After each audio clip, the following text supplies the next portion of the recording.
রাত কয়টা বাজে তুমি বাসায় আসছো যে? কি হয়েছে? বেশি বাজে না তো? 10টা। আরে না তো, কই বেশি বাজে? এত বেশি কত পারতো? কয়টা বাজে? 10:30 বাজে। এখন আসছি তো আমি আরো একটু আগে। আরে আজকে যে পরিশ্রম হয়েছে দাঁড়ায় থাকা। কই গেছিলা? কই গেছে? এই যে আমাদের স্কুলের একটা প্রোগ্রাম ছিল। গান গাইছো বলে? গান গাইছে? নাউজুবিল্লাহ, কি কই? আস্তাগফিরুল্লাহ। গান গাইছি? কি উল্টা পাল্টা কথা কও। তো কি করছো? যাইতে হয়ে চাকরির খাতিরে শুধু দাঁড়ায় রয়েছি বাইরে, দারোয়ানগিরি করছি কিছু। তারপরে গান শোনো নাই? না, এত হইছে এর মধ্যে কি আসলে যাওয়া যায়? গেল কি অবস্থা? এখন কি প্রতি বছরই এডি করবো? আর গুনাহ তো আছেই।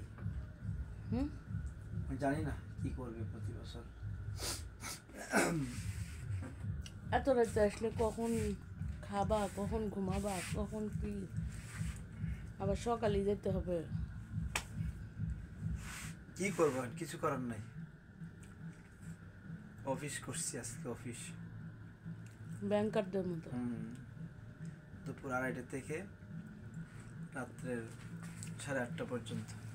তোমার কবুতর, মুরগির বাচ্চা সব অপেক্ষা করতেছিল। আমি গিয়ে উঠাইতে গিয়ে উঠে না। তোমারে খুঁজতেছিল। আমি গেলে ওরা অনেক হইচই করে, একেবারে মনে হয় সবগুলো চাপায় আসে। কবুতর যায় ওই দুইটা না, উপর ওইটা বসে যায় সে মোরগ আর মুরগিটা। আর মানে কবুতর গুলো একবারে খাবার দেওয়ার জন্য দেখাইতে থাকে আমার, টুকরায় দেখা হয় যে ওদের কোটাটা খাবার দেওয়ার জন্য। পোষ মানে না, একটা পশু পাখি কত বুঝে না? বুঝে পশু পাখি যারা আসলে এরকম খাবার দাবার দেয়, সেবা করে, এটা ওরা খুবই বুঝে। মানুষই অনেক সময় আমরা এগুলো খেয়াল রাখি না, বুঝি না। মানে আমাদের ভিতরে কৃতজ্ঞতা বোধ নাই। পশু পাখি ঠিকই এটা রেসপন্স করে ভালো। আচ্ছা, তাহলে কি আর ভিডিও করবো? আজকাল ভিডিও না, করা অনেক লাগবে না। টায়ার্ড, অনেক টায়ার্ড এখন। মানে এই তো এমনি আসলে এই পরিস্থিতিগুলো তো মানে কেমন জানি, দাঁড়ায় থাকা, এই গল্প গুজব করা, এগুলো আসলে একটা টাইম নষ্ট ছাড়া আর কিছু না। এগুলো কি করবা এখন? চাকরি বেশি লাগে। করার কিছু নেই।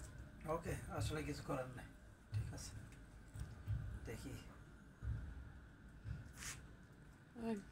ঠিক আছে, আজকে অনেক টায়ার্ড। দর্শকদেরকে আর আজকে কি উপহার দিব? কিছুই নাই দেওয়ার। ওকে দর্শক, সবাই দোয়া করবেন। আজকে বিদায় নিচ্ছি।